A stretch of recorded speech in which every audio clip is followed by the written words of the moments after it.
Bonjour et bienvenue sur cette première pastille pour les révisions.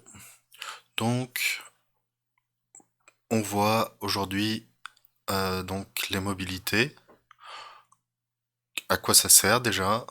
Les mobilités pour répondre à un sujet dans les concours, c'est que ça apparaît dans la formule de l'hyperstatisme. Typiquement, on divise notre terme en deux parties. Les mobilités utiles et les mobilités internes. Les mobilités utiles correspondent au mouvement qu'on souhaite créer. Si on prend l'exemple de la plateforme Stewart, ici, elle permet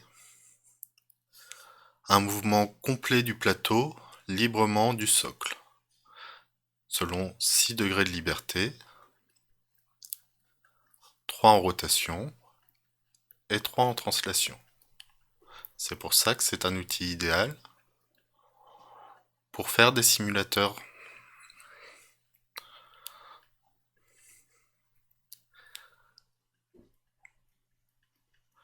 Donc une façon de trouver les mobilités utiles, c'est de regarder quels sont les mouvements en sortie qu'on souhaite créer. Les mobilités utiles peuvent aussi être vues en comptant le nombre d'actionneurs. Nous avons ici 2, 3, 4, 5 et 6 vérins. La même chose. Donc ici on a une mobilité utile de 6. Ne surtout pas additionner ce qu'on voit en entrée, ce qu'on voit en sortie et ce qu'on voit en entrée. Ce qu'on voit en entrée, c'est 6 vérins qui permettent 6 mouvements en sortie. La mobilité utile n'est que de 6 et non pas de 12. Attention néanmoins, si on regarde un autre système du type bielle manivelle piston ici, avec plusieurs pistons ici en parallèle, ça ne correspond qu'à une mobilité utile. On a mu égale 1. Pourquoi? Malgré le fait qu'on ait plusieurs pistons, qu'on pourrait considérer comme actionnés par la pression, par exemple, d'une chambre à combustion dans un engin à explosion, pourquoi on n'a qu'une seule mobilité utile? Donc, imaginez que l'un des pistons soit bloqué, ça bloque entièrement le système. La manivelle est bloquée, donc ça bloque aussi les autres mouvements. Donc une chose à bien faire attention, c'est à distinguer des mobilités qu'on appelle cinématiquement indépendantes. Donc cinématiquement indépendante, ça revient au fait que pour chaque mobilité qu'on trouve, que ce soit une mobilité utile ou une mobilité interne, on bloque le système, on bloque cette mobilité qu'on a identifiée, et on regarde si on peut encore bouger des choses. Là, on pourrait croire au premier moment qu'on a 4 mobilités utiles.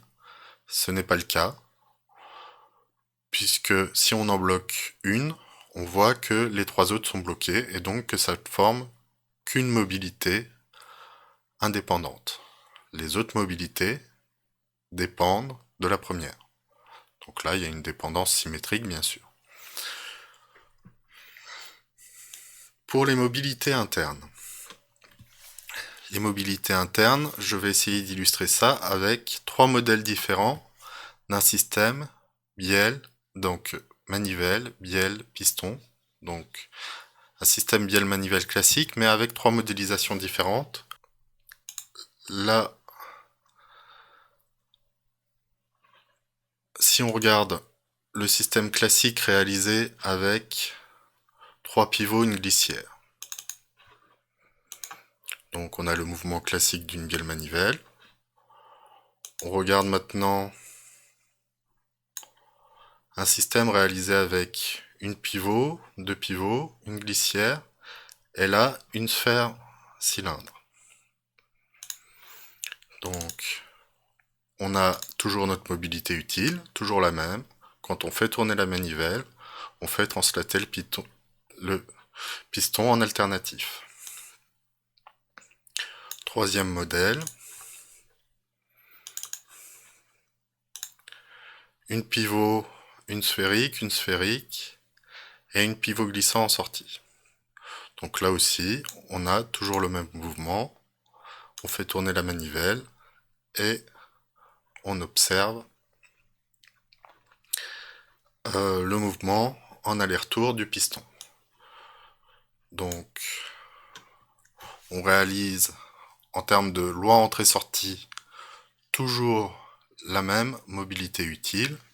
On a toujours une mobilité utile de 1. Mobilité utile de 1 qui correspond en entrée à la rotation de la manivelle et en sortie au mouvement alternatif du piston. Qu'on regarde l'un ou l'autre, on voit toujours une mobilité utile de 1. Par contre, si on bloque la manivelle en rotation, on va aussi bloquer le mouvement de translation du piston dans les trois modèles. Ce qui va changer par contre, c'est la mobilité interne. Si ici, on a une mobilité interne qui vaut 0, une fois qu'on a bloqué la manivelle, on ne peut rien faire sur la bielle, rien faire sur le piston.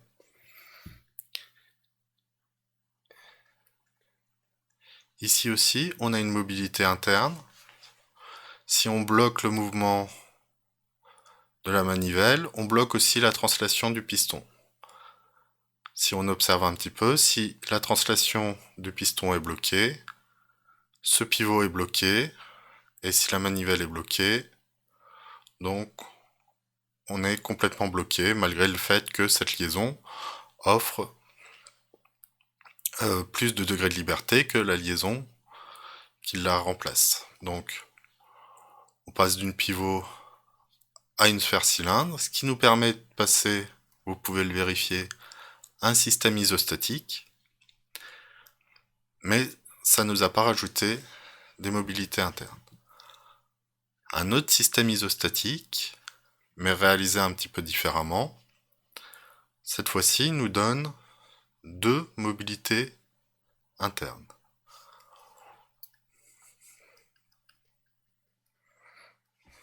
On a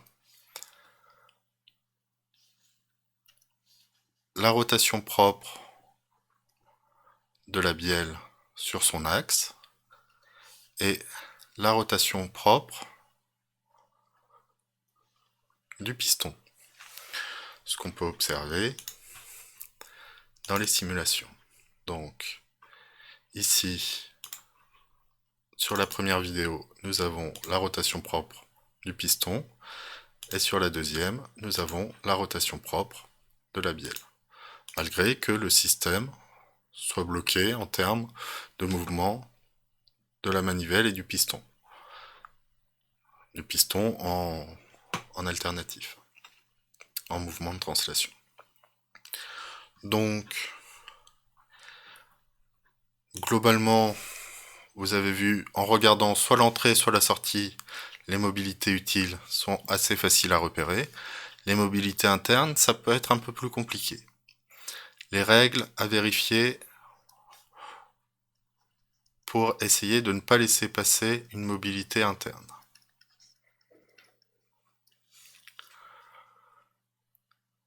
Globalement, c'est les rotations propres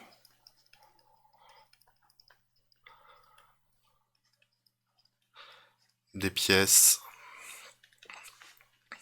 du type bielle,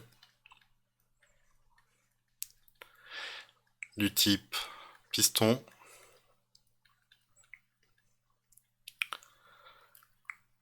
du type donc les tiges de vérin,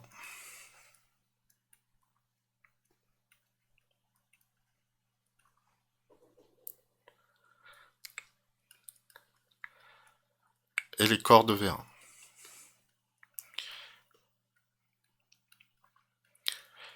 très rare de voir apparaître d'autres types de mobilité interne.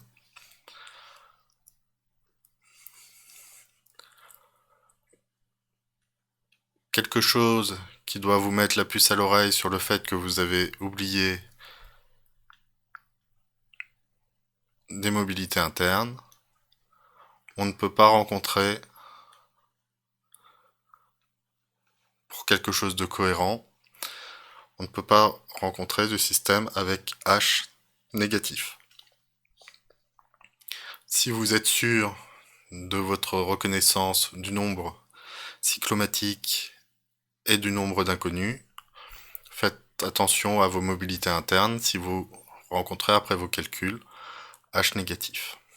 Sur ce, je vous laisse et je vous laisse sur une prochaine capsule.